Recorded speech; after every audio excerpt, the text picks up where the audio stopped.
How are we doing, Heroclix world? I am Aries Edge. Welcome to the third edition of Ask Aries. I hope you had a great weekend. I hope that you guys had a chance to go and see Captain Marvel, so you'll have some input to put into this. There will be no spoilers.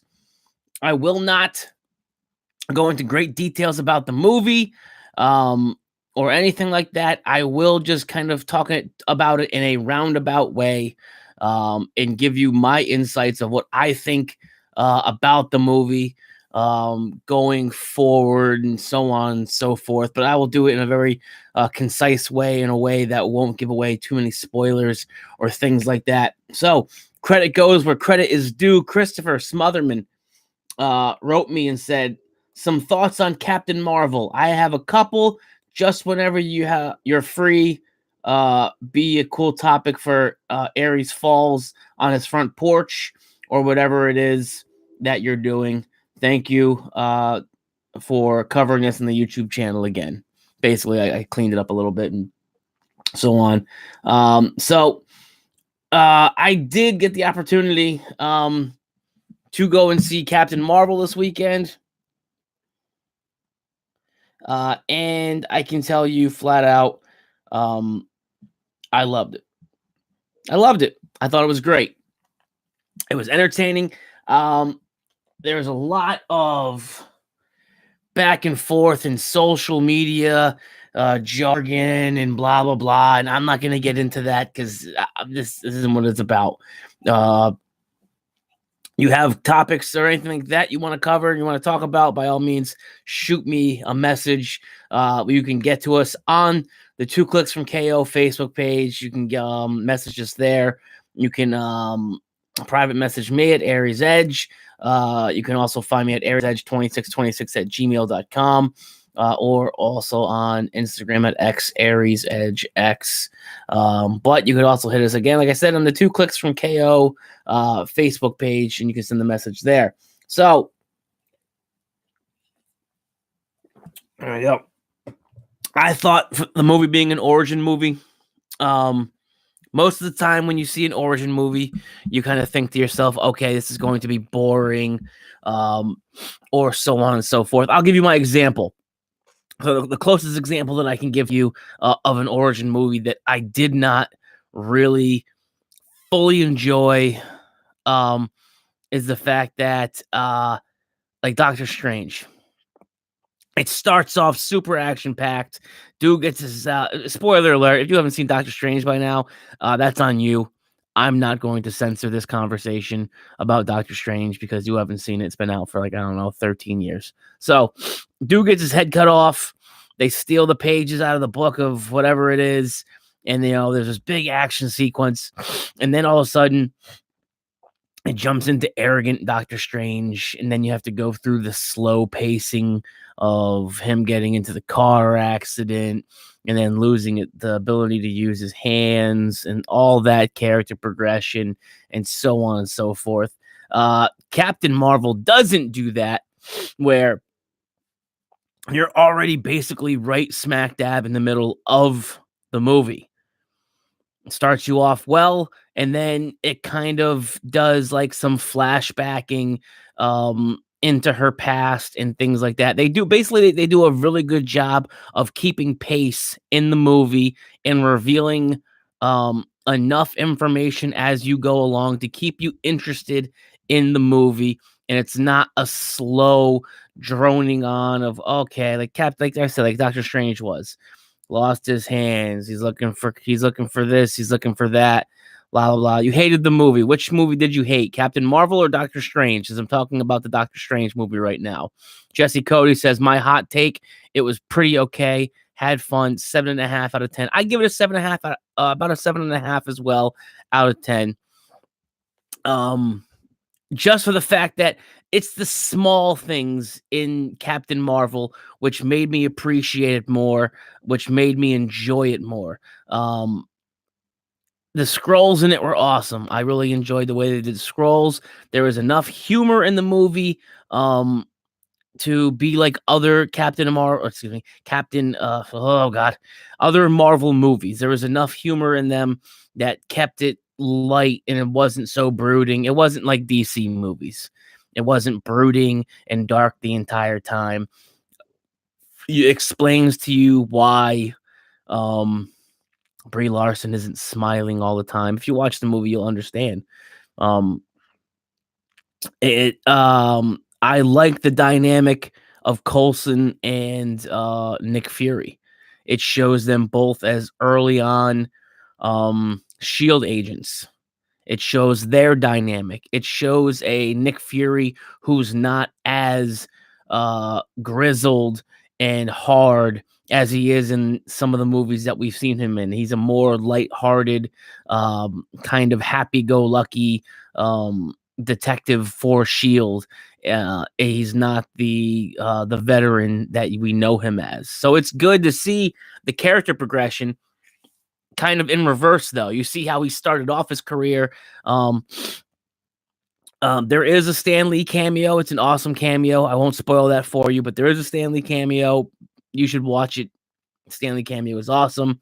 The way they did the scrolls was awesome.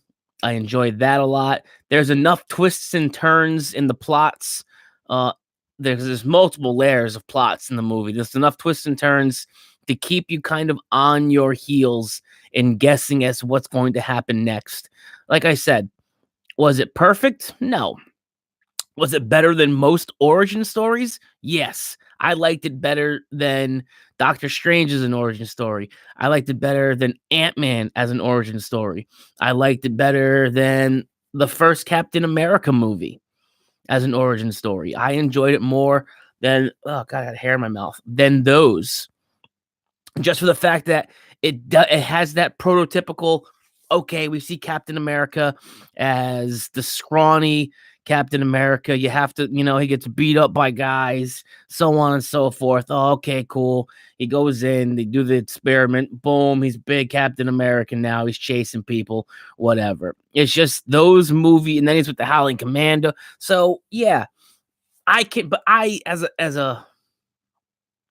as someone who enjoys movies and somebody who enjoys comic books, I enjoyed them enough where I didn't bury him, where it was like, all right, cool. It's cool to see him young. It's cool to see him get the super serum and this and that. But it took a long time. While Captain Marvel won't do that. Captain Marvel will suck you right into the movie, throw you right into the middle of the plot, introduce big names right away in the Kree, and it gets you going fast enough to where you're like, oh, okay, let's go. Let's see what's going on. That's why I enjoyed it. Jeff Bozeman says, yo, the movie was great. Yeah, who wants to see some skinny bird-chested white dude? Christian Bogan, bruh, I immensely enjoyed Captain America. I didn't say I didn't.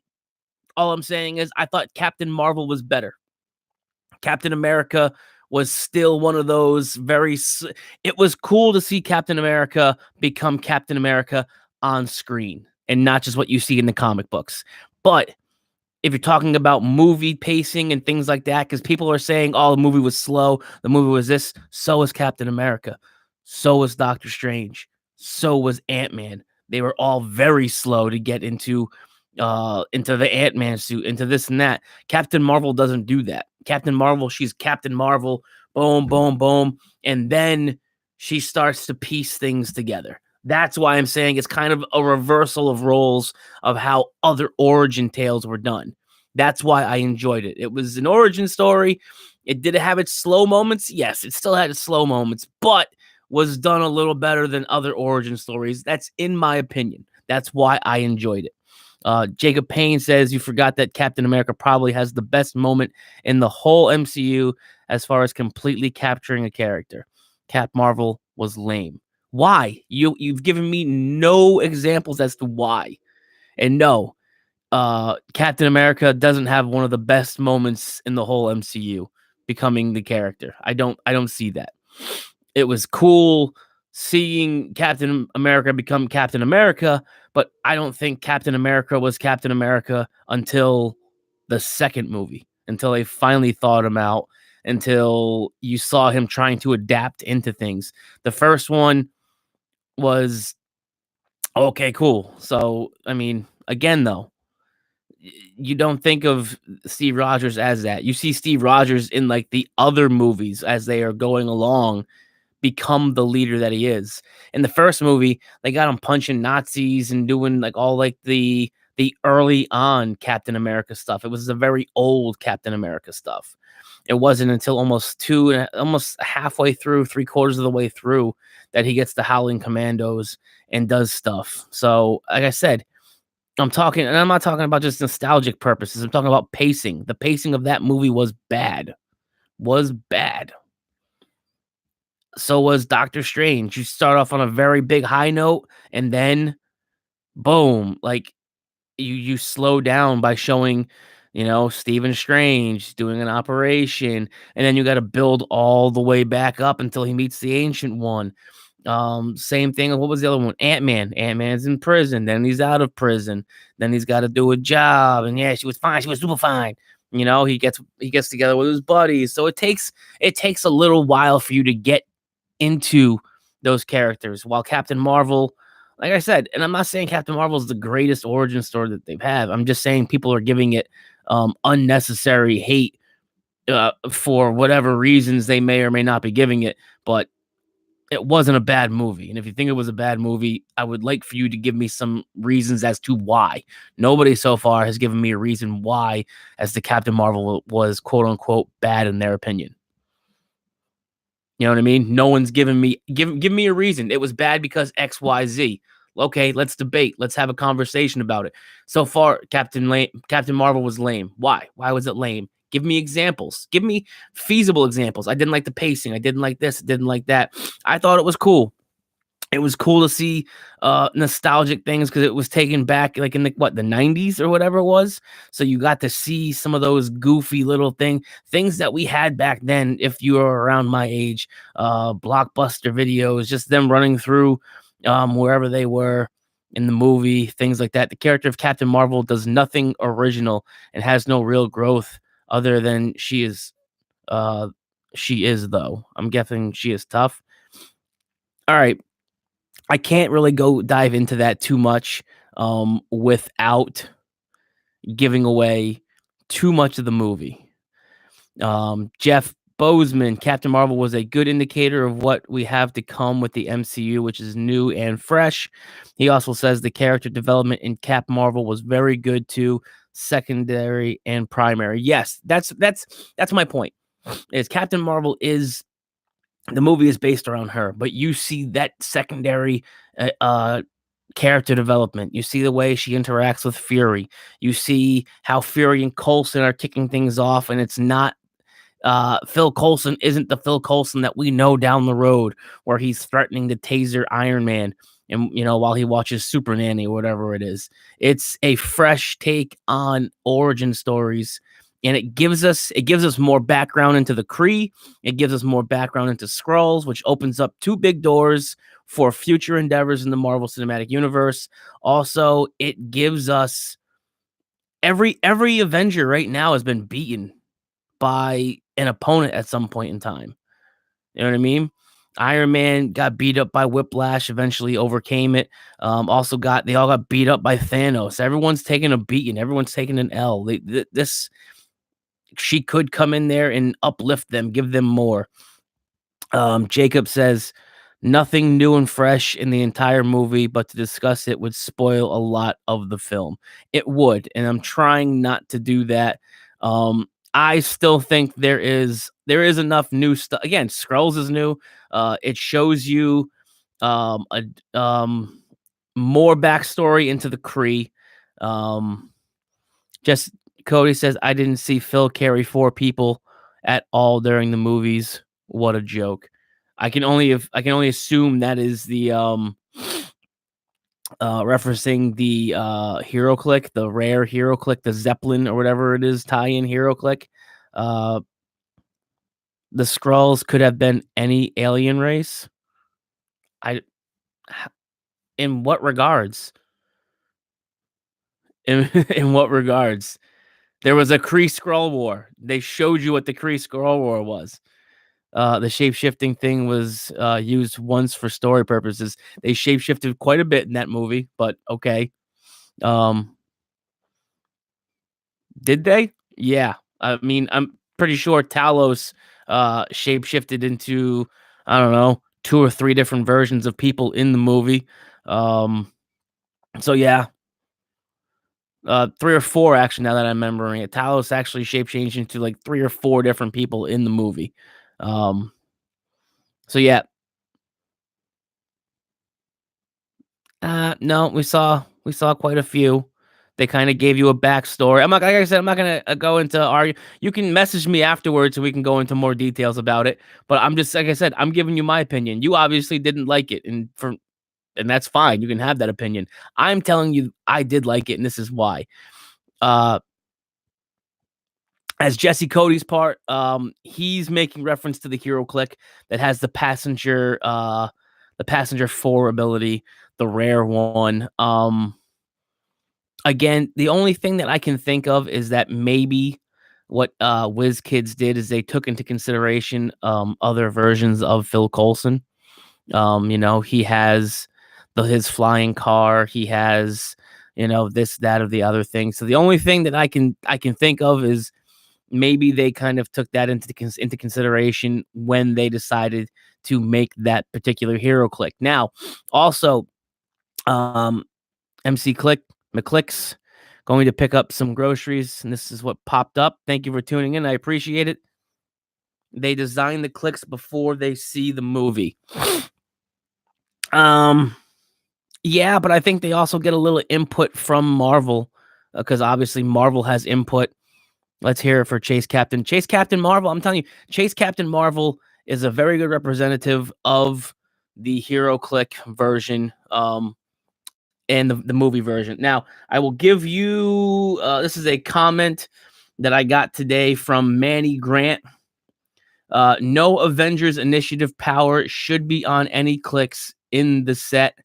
For those that watch the movie, you will know my answer as to why she should have the Avengers Initiative power. The Kree clicks work together, yet they didn't provide any instance of Kree doing that much teamwork or making each other better, which goes against parts of the movie where the Kree worked very well together in certain um, missions and things like that they did. She got super overpowered at the end of the movie. That chase shouldn't be that badass unless you do a battlefield promotion like the older Brainiac or even the X-Men if you pay those points. Fury didn't do much. Coulson didn't do much. Scrolls in the set are way too weak. At least one of them should have come with a copycat type of power, considering how easily they were copying people, which goes into, yes, they copy people a lot in that movie. Shape change succeeds. You can use a power of that character. So a lot of people are critiquing what they should or should not have. We seem to also forget, too, is that the Skrulls team ability was dead. They killed the Skrulls team ability. They basically took it out of the when they reset and said, yeah, the Skrulls team ability is dead. So they had to bring that Skrulls team ability back. So Skrulls team ability basically is shape change, but only succeeds on 6. Now, yes, that does make the team ability a little worse than it was because before shape change could stack. So you could use shape change and then you could roll for Skrulls. But with how much shape change and things like that are in the game, I can see why they didn't want to make a Skrulls team ability that's stacking on top of shape change. And now if you get the right character, you're rolling for Skrulls, you're rolling for shape change, you're rolling for super senses. And I'm a huge Skrulls fan. I think I own almost every single Skrull. I can understand why they made that change to the team ability. Um, as far as the Chase Captain Marvel goes, I think it's a great depiction of the final version of her in the movie. I won't spoil any of that for you, but I'm sure you've seen the previews of it, how she does finally harness her powers and so on and so forth.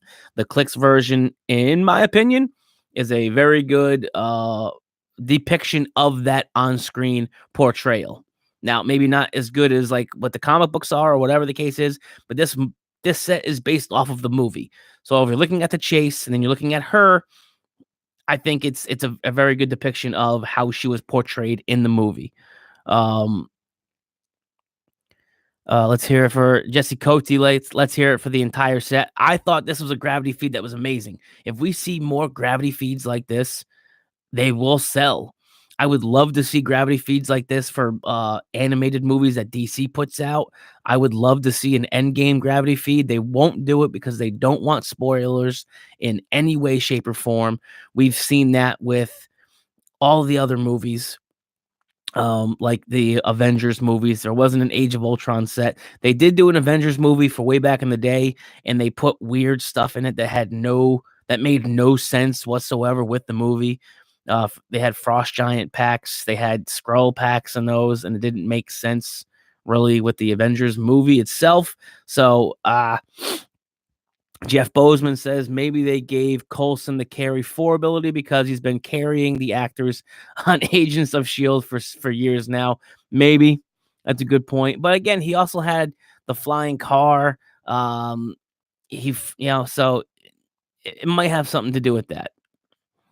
Jacob Payne, hey, they'll bring it back when they make a Fantastic Four set. They did bring it back for the movie. It's on the cards. Fantastic Four, you're probably gonna have to wait until 2020 to get Fantastic Four back, but they're coming. Stay patient, stay positive.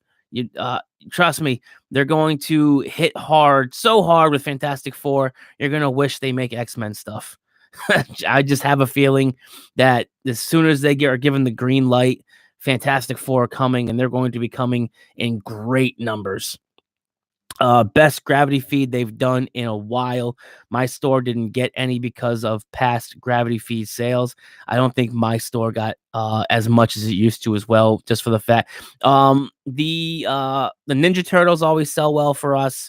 The horror set sold very well for us, but when it comes to actual movie sets, the Wonder Woman set did not sell well, just for the fact that they put things like Cheetah and the Flash in it, and it made no sense continuity wide as to why they would be in the set.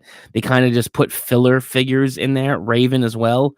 And then you watch the movie and you look at all the missed opportunities and you're like, oh, you could have made an Ares, you could have made this, you could have made that. But that's also DC having their hands always in the mix of what is made. So that's kind of the Wonder Woman Gravity feed was by far one of the most disappointing gravity feeds I've seen.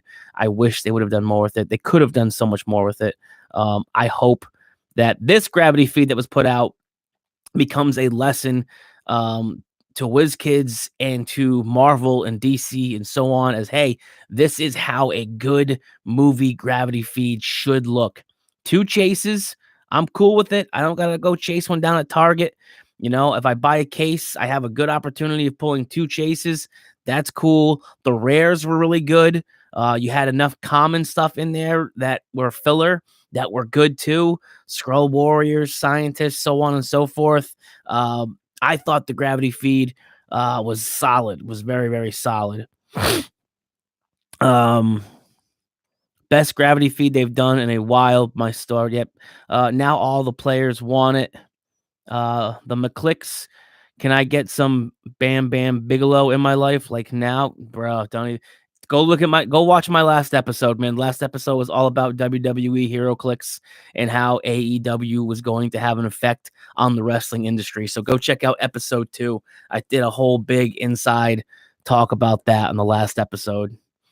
Jacob Payne, Wonder Woman was the worst gravity feed since Lone Ranger. I wouldn't go that far.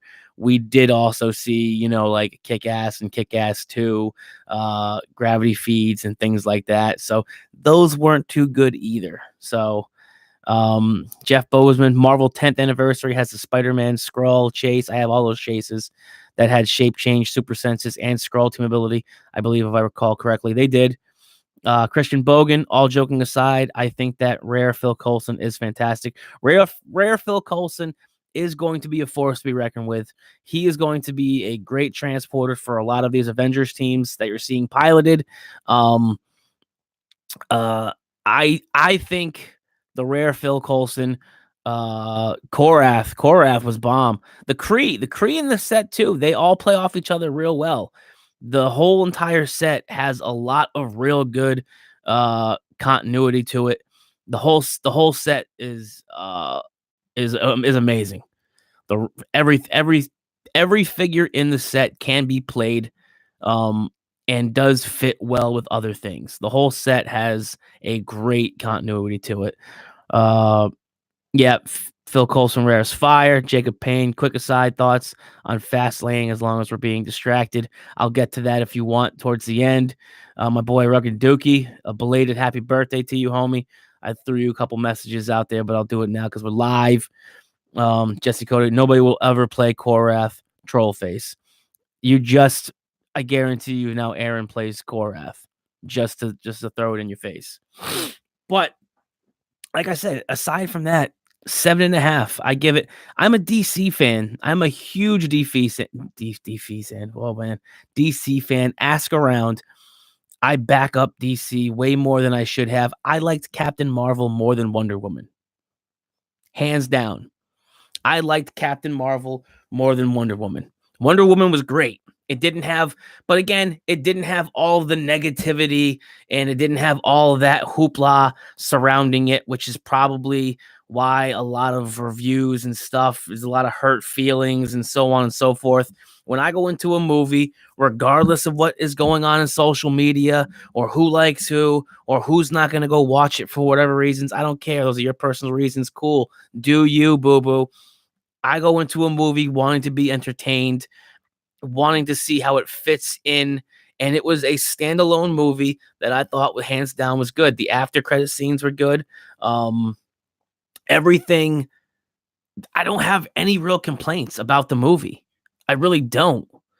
There were a couple of, like I said, a couple of spots that were maybe a little slower, but again, they're there. They're there for very particular reasons to build up character progression and to show you how they became and put them where they are. And I'm okay with that. Character progression is needed. You can't just slam something in there. You can't do what DC does. And that's the problem with DC is they don't give enough time for character progression. We saw Ben Affleck as Batman, but you don't see why. You don't see the character progression. They do a flashback of 5 seconds. That's why the Christopher Nolan Batman trilogy was so good, because you can see movie to movie to movie the progression of how Bruce Wayne became Batman and he evolved into the person that he was. DC has lost focus of that completely. And that's the problem with it. They want to compete now with the Marvel Cinematic Universe, who's been doing stuff for a decade plus. And they want to jump in and they want to get to the same plateau that Marvel is. And they're not going to get there in 5 movies. You have to show character progression. You have to do origin stories. You have to build up to that climax. And they haven't done that. They just, poof, Justice League movie. And they show some of that progression. They show how Flash isn't so comfortable on his feet, how Cyborg can't control his powers. I'm going to guess the next Justice League movie will show how they are gelling better, but you can't do it that way. You have to slowly ease your way into it. And Marvel has the they have the key. They know what they're doing. I found nothing wrong with the movie. It just, there were some slow spots in it and a couple things, but I mean, every 20 to 30 minutes I would bump my brother. Hey, check it out. And yeah, he'd be like, yeah, I know. So Gal Gadot better than Brie. I'm not going to argue that. Gal Gadot is a better actress. She made Wonder Woman good, but Brie Larson didn't make Captain Marvel bad. So that's what you need to take away from it. Gal Gadot stole the show and made Wonder Woman better, made a bad movie good, while Brie Larson made a good movie still good. She didn't take anything away from Captain Marvel in that movie. But Sam Jackson better than Chris Pine. Sam Jackson better than everybody else in that movie. Chris Pine, he's one of those toss-away characters. He was a footnote. For him being such a big name, it was Batman doesn't need an origin for a good Batman movie. Sure he does. That's what made the Christopher Nolan movies the best Batman movies ever. because he didn't rush it. He gave you the character progression. The first movie was Batman finding out who he was. The second one was Batman being pushed to the edge against his greatest foe.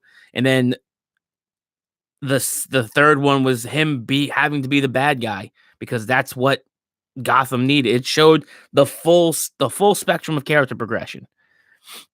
Tim Burton's movies, again, still had some character progression. But you're talking about Tim Burton though too. Tim Burton's amazing. I have nothing against Brie Larson. I just don't feel she added anything. You haven't told me any reasons as to. We'll talk later, Jacob Payne. We'll talk later. So you and I can go in depth without spoiling the movie for anybody who may or may not have seen it already. But I feel like Brie Larson was a very good fit for Captain Marvel, in my opinion. The movie itself maybe didn't add anything to it, and that's not her fault. That's the writer's fault. They put together her origin story, and people had already told me, and I'd already read stuff that said, hey, you don't need to see Captain Marvel to see Endgame. Captain Marvel is a standalone film that's not going to add anything to the Marvel Cinematic Universe for Endgame. It's just going to give you her backstory. So when you do see her show up again, you can say, oh, hey, I know who that is. I know how she became the way she was, this and that. So if you're looking for it to like have huge implications into Endgame or something like that, it's not going to. That's the only spoiler I'll give you. Spoiler alert, is it doesn't give you any like little tidbits of, oh, this is why she'll do this in Endgame or that in Endgame. No, it's an origin story. It's legitimately just that. It's an origin story. And it's a good origin story. Jeff Bozeman, why do people still get up and leave their seats before before post-credit scenes? Isn't this a given by now? When I went to the movie, I legitimately saw 10 to 12 people leave from behind me, and everybody looked over at them like, where the hell are you going? And then I think even staff, people who were working late night, told them, are you not staying for the after credit scenes? And then they all came back in and they piled into the front seats to watch the after credit scenes. But yeah, people still out there, like it's a Marvel movie. Like there's going to be little tidbits after the movie. Stick around, please. The parking, you're not going to, it's not like you're getting out of a baseball event where you need to leave, or we got to leave early so we can beat the traffic. No, we're the only ones there. You're not beating traffic. Jacob Payne, yeah, but if you are John Q. Public who doesn't read comics and show up to Endgame and you see her wreck face, you're probably confused. Not really. I'm sure they're going to give you a little tidbit. I'm sure the Avengers are going to ask, who are you? And you're going to get the cliff notes. Oh, hey, this is who I am. This is what I do. And if you're smart enough, hopefully you're actually doing some research. Okay, cool. They mentioned that, Captain Marvel is going to be in this. Maybe I should research and see who she is, who he is, what the history of this person is, and get a little backstory. But what I've read is that the way that they're doing Endgame is you will not have to see Captain Marvel to do Endgame or to see Endgame. It will just... Endgame is just, or excuse me, Captain Marvel is just a standalone film. That's it. And if you enjoy the film, great. It will give you more understanding as to you're doing the dishes or am I doing the dishes? It will give you more understanding into her backstory, but you don't need all of that backstory. Whether they're lying or they're being honest, I don't know, because we don't know much about Endgame. All I know is the same things that you guys know. We have the 5 minutes of footage or whatever it is. Jacob Payne, Endgame also shaking up to be 3.5 hours. So yeah, they probably got time. Again, yeah. So that's what I'm saying. Is like there's you've seen the movie, so let's not spoil it. But we've seen what may or may happen in the future. So I think there's going to be some dialogue and some conversation to get some people caught up to where they need to be. So I think they're good. I'm going to do mine right now. Oh, word. You're going to go steal my bit. You're going to do a Facebook live video. The rugged Dookie son doing dishes. Holla at your boy. Is that what you're going to do? I did my dishes already on Saturday. We don't have too many dishes right now. So I'm going to be wrapping this up. I mean, I will touch on WWE quickly again. I saw a couple people out there who had made some WWE comments. If you want a deeper dive into WWE Heroclix and my take on WWE Heroclix and some mechanics you want me to see or I want to see, and how the AEW is going to affect the professional wrestling business, go check out episode 2. It was a great conversation brought up by Marcus Zilla. This has been awesome, by the way. Thank you for everyone that's tuned in, who has given me content and questions and a very good back and forth. It wasn't like people stomping their feet and being like, I don't agree with your opinion, you're wrong. And it wasn't, and I hope I didn't come across as I don't agree with your opinion, you're wrong. It was a very good adult conversation of back and forth as to why we thought things were the way they are. So I appreciate everybody who stopped in, who added their 2 cents, who had an opinion, and who could talk like adults on here. Thank you very much. You don't see that a lot on some of the Facebook pages or other platforms. I will say that other platforms where people can go ahead and voice their opinions. So thank you for showing up, and thank you for having that dialogue, and thank you for having that conversation and being professional and courteous about it and being adults. That's why we have some of the best players in this game. And this is why I love the community, because we can have a back and forth conversation. We may not have to agree on things, but we can agree that, we both have opinions. So awesome. This has been an awesome back and forth. Thank you so much. WWE Heroclix, WWE Fastlane happened last night. My takeaway from Fastlane, it was boring. It was boring. I did not like Fastlane last night. I know what they're doing.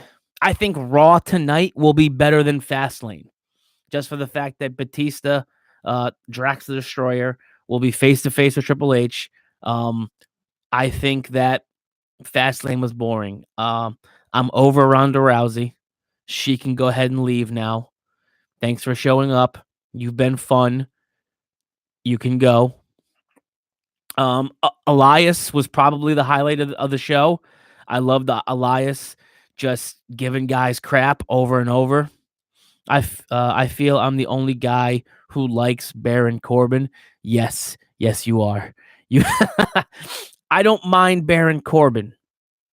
For those of you that don't know a lot about Baron Corbin, the guy is a multiple-time Gold Gloves boxer winner. He's a Gold Gloves champion. He is a great fighter. He is, and I feel like he's just, what it boils down to is I don't like the WWE creative. I feel like they're missing the boat on a lot of these guys, and that's why you're seeing a lot of frustrations behind the scenes. But yeah, Baron Corbin's a legit boxer. He's a Golden Gloves champion. So he's getting better on the microphone. I'm glad he shaved his scraggly hair and he is taking on a different persona. He's still very good in the ring. I don't think he needs Drew McIntyre and Bobby Lashley on his side. I think they need him. So that's a good sign for Baron Corbin that he's trying to put over mostly Bobby Lashley. In my opinion, and I tweeted this last night, Bobby Lashley was taking bumps like a corpse last night. Bobby Lashley was bad in that triple threat match, that 3-on-3 tag team match. Bobby Lashley is not good. Nia Jax is not good. She botched so many spots that could have been great last night. She ruined the tag team championship match. A lot of low points, not many high points. I'm done with the Shield. They can break up at any time now. Thank you. You guys have outweighed your welcome, and Dean Ambrose should have never jumped back ship. That's the point, is they'll hate each other and then love each other, then hate each other. Pick a side, man. If you want to feud with Seth Rollins and be done with it. Wash your hands. You're no longer in the Shield. So, and sometimes, real life gets in the way of that with Roman Reigns coming back after fighting leukemia. I'm really happy to see that he's back and he's healthy. You could kind of see that he had lost a step there for a little bit. He's going to probably take a little while to knock some of that ring rust off. There was a couple times where he was going into the ropes a little gingerly. Looked like he wasn't going full speed, full pace, like we saw him with Brock Lesnar and things like that. I think it might take him a little bit to knock off some of that ring rust and get back to his top peak performance like he was. Hey, at least Samoa Joe looked awesome last night. Samoa Joe looks awesome. I tweeted out about Samoa Joe too. I said Samoa Joe's got a big ass forehead, and he does. Samoa Joe has a big old forehead. I wish he would do something with his hair, just because he's not doing himself any favors. Samoa Joe is very gifted, very, very gifted wrestler. I'm glad he's finally getting the push he deserves. Samoa Joe deserves to have a strap. I don't like how they're writing Shinsuke Nakamura. I feel like it's wasted talent there. Nakamura, if you're gonna turn him heel, have him go full heel. Have him go real bad. Don't have him like be kind of bad and then not bad. Like we don't have enough heels. The championship match was, you could have heard a pin drop. People are so upset that Kofi Kingston didn't get a shot again. But of course, we all know as wrestling fans is that they're just playing into getting the fans so wound up about it that when Kofi Kingston finally gets his shot at WrestleMania, that pop is going to be huge when Kofi goes out there to main event and fight for the WWE Championship. You know it's coming. I hope it's coming. Shin and Rusev both getting screwed by creative. Yeah, I mean, you just had who was it? Rusev just beat Shinsuke for the United States Championship, and I was happy with that. Rusev should be in that fatal four-way match. It should have been Rey Mysterio, Rusev. It should have been Samoa Joe. You can go ahead and take out R-Truth. I don't like what they're doing with him anymore. And who was the fourth? I'm drawing a blank on who the fourth was. Rey Mysterio, R-Truth, Samoa Joe, and a fourth competitor. I don't remember who it was. That's right there, shows you how much I cared about that match as well. The bar just went out there and beat the hell out of Kofi Kingston. Yes, Andrade. Yeah, he was good. Andrade was good. So yeah, you take out R-Truth, you put Rusev in that match, head and shoulders way better. Head and shoulders way better. All right, this is going to wrap this up. I can sit here and talk about WWE all day. I should just do a wrestling podcast at some point in time too, but I'm not going to. Thank you for tuning in. Thank you for being here. I appreciate your opinions, and I appreciate you guys being professional and courteous about it. Thank you so much. Reach out to us on our Facebook page at 2 Clicks from KO. You can also reach us by Messenger for 2 Clicks from KO. To reach me directly, you can find me at Aries Edge on Facebook. You can find me at AriesEdge2626 at Gmail. And you can also go ahead and find me on Instagram at XAriesEdgeX there as well. Thank you so much. Again, this has been Ask Aries. May all of your rolls be crits. I will talk to you guys soon. Thank you very much.